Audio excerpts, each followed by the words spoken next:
Hi friends, ఎలా ఉన్నారు? Welcome to my YouTube channel Krishna webs Telugu. ఈ వీడియోలో నేను స్వర్ణగిరి టెంపుల్కి తక్కువ బడ్జెట్లో వెళ్ళొద్దామని అనుకుంటున్నాను. సో ఈ ట్రిప్లో నాకు ఎంత ఖర్చు అయిందో కూడా ఈ వీడియోలో చెప్తాను. ప్రజెంట్ అయితే నేను తుమ్కుంట విలేజ్లో ఉంటున్నాను. ఇక్కడ నుంచి సికింద్రాబాద్ రైల్వే స్టేషన్కి 45 rupees bus ticket. And railway స్టేషన్కి రీచ్ అయిన తర్వాత భువనగిరికి ఒక ట్రైన్ టికెట్ తీసుకున్నాను. దాని కాస్ట్ 15 రూపీస్. నేను ట్రావెల్ చేసిన ట్రైన్ వచ్చేసి Secunderabad to Warangal local passenger. దీని టికెట్ 15 రూపీస్. అండ్ భువనగిరిలో ట్రైన్ దిగాను. అక్కడి నుంచి ఆటో తీసుకొని భువనగిరి బస్ స్టాండ్కి వెళ్ళాను. అండ్ భువనగిరి బస్ స్టాండ్ నుంచి స్వర్ణగిరికి 30 రూపీస్ టికెట్. సో మార్నింగ్ 11 కల్లా నేను స్వర్ణగిరి రీచ్ అయిపోయాను. సో ఇది టెంపుల్ ఎంట్రన్స్ అన్నమాట. టెంపుల్ ఎంట్రన్స్లోంచి లోపలికి రాగానే మీరు స్లిప్పర్స్, షూస్ పెట్టుకోవడానికి స్టాండ్స్ కూడా అవైలబుల్గా ఉన్నాయి. కొంచెం ముందుకు వెళ్తే పార్కింగ్ స్పేస్ కూడా అవైలబుల్గానే ఉంది. ఇక్కడ బైక్స్ కానీ కార్స్ కానీ పార్క్ చేసుకోవడానికి స్పేస్ అవైలబుల్గా ఉంది. ఇంకొంచెం ముందుకు వెళ్తే శ్రీవారి పాదాలు కనిపిస్తాయి. ఇవే శ్రీవారి పాదాలు. సో ఇలా ముందుకు వెళ్తే స్టెప్స్ ద్వారా మనం పైకి చేరుకోవచ్చు. సో పైకి వచ్చాక వ్యూ ఇలా కనిపిస్తుంది.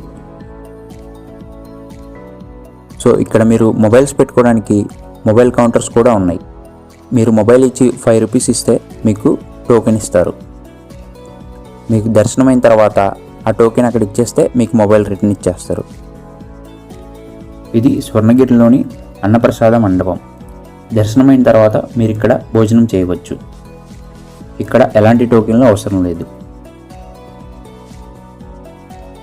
సో ఇది శ్రీవారి కళ్యాణ మండపం. టెంపుల్ అయితే చూడటానికి చాలా బాగుంది. అండ్ దీని ఆర్కిటెక్చర్ కూడా ఎంతో మోడర్న్గా ఉంది. సో ఇది కొత్తగా నిర్మిస్తున్నారు. శ్రీవారి రథంలాగా ఉంది. ఇక్కడ ఒక డ్రింక్ అయితే తీసుకున్నాను, గ్రేప్ జ్యూస్. 40 రూపీస్ తీసుకున్నారు. టేస్ట్ అయితే బాగుంది.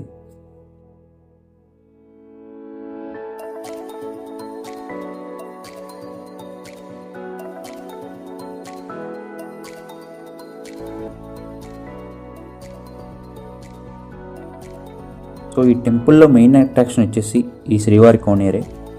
చాలా అద్భుతంగా డిజైన్ చేశారు.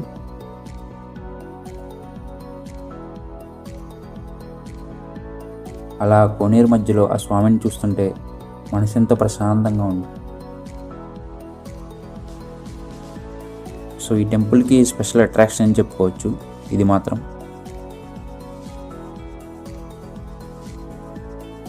సో ఈ టెంపుల్ టైమింగ్స్ వచ్చేసి మార్నింగ్ 6:30 AM నుంచి ఆఫ్టర్నూన్ 12:30 PM వరకు, ఈవినింగ్ 2:30 PM నుంచి 9 PM వరకు. మీరు ఈవినింగ్ టైంలో వెళ్ళటానికి ట్రై చేయండి, ఎందుకంటే ఈవినింగ్ టైంలో ఈ టెంపుల్ చూడటానికి చాలా బాగుంటుంది. సో దర్శనం అయిపోయిన తర్వాత ఆటో తీసుకొని రైల్వే స్టేషన్కి వెళ్ళాను. అక్కడి నుంచి మళ్ళీ ట్రైన్ ఎక్కేసి సికింద్రాబాద్ వచ్చేసాను. కాస్ట్ వచ్చేసి 15 రూపీస్. సో నాకు ఈ ట్రిప్ అంతా ఆల్మోస్ట్ 250 రూపీస్లో అయిపోయింది. సో ఇది గైస్ ఈ వీడియో. ఇలాంటి లో బడ్జెట్ ట్రావెల్ వీడియోస్ మీకు ఇంకా కావాలంటే నా ఛానల్ని సబ్స్క్రైబ్ చేసుకోండి. Thank you so much.